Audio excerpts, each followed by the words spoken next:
Direction Israël à présent, où le président entamera dès dimanche les consultations pour désigner le futur Premier ministre. Reuven Rivlin s'entretiendra avec tous les partis élus à la Knesset, donc avant de poursuivre ses discussions avec les candidats recommandés pour former le gouvernement. Deux prétendants pour un seul fauteuil de chef de gouvernement, Benjamin Netanyahou et Benny Gantz, étant arrivés dans un mouchoir de poche au lendemain des législatives de mardi. Après le dépouillement de 97% des bulletins de vote ce soir, Netanyahou est crédité de 31 sièges sur les 120 de la Knesset contre 33 pour le parti Kahol Lavon de l'ancien général Benny Gantz. A noter que Benjamin Netanyahou doit pour sa part être auditionné début octobre par la justice sur des affaires dans lesquelles il est soupçonné de corruption, d'abus de confiance et de malversation.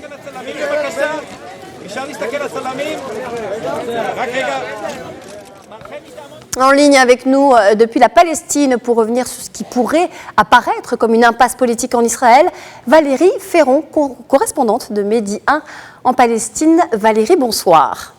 Bonsoir Nadia et bonsoir à tous les téléspectateurs. Alors Benny Gantz et Benjamin Netanyahou appellent tous les deux à un gouvernement d'union nationale. Peuvent-ils arriver à une solution avant le début des consultations du président dont on vient de parler ?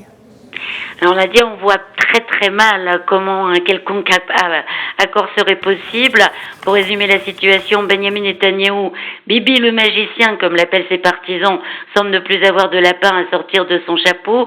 Il a appelé aujourd'hui le chef du parti bleu et blanc, Benny Gantz, à former un gouvernement d'union nationale sur le modèle qui avait été fait dans les années 80 entre Shimon Peres et Yitzhak Shamir, qui avaient donc à tour de rôle tous deux été Premier ministre pendant 2 ans.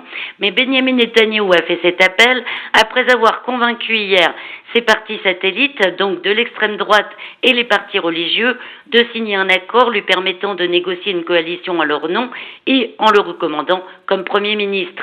Or, pour Benny Gantz, pas question de voir entrer dans toute future coalition les partis religieux. Le chef du parti bleu et blanc, qui a donc 2 sièges de plus que le bloc autour du Likoud de Benjamin Netanyahou, a refusé l'offre et déclaré que c'était à lui d'être Premier ministre, promettant de former une coalition large avec une politique libérale. Mais là encore, on voit mal comment il ferait sa coalition.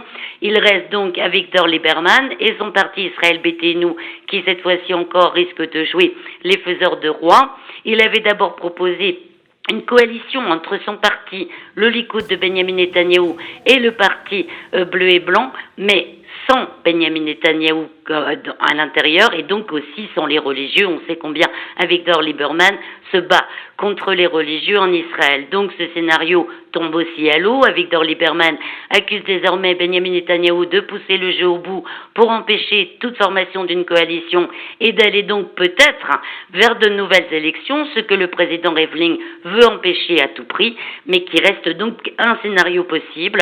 Notons, Nadia, pour terminer, que tout ceci se fait en dehors de la liste arabe unifiée. C'est un jeu entre partis sionistes. Pourtant, la liste arabe a 12 sièges. Elle va être la 3e force du Parlement. Elle devrait normalement suggérer au président Rivlin de prendre Benny Gantz comme Premier ministre. Valérie Ferron, merci pour toutes ces précisions. Je rappelle que vous êtes correspondante de Medi 1 en Palestine.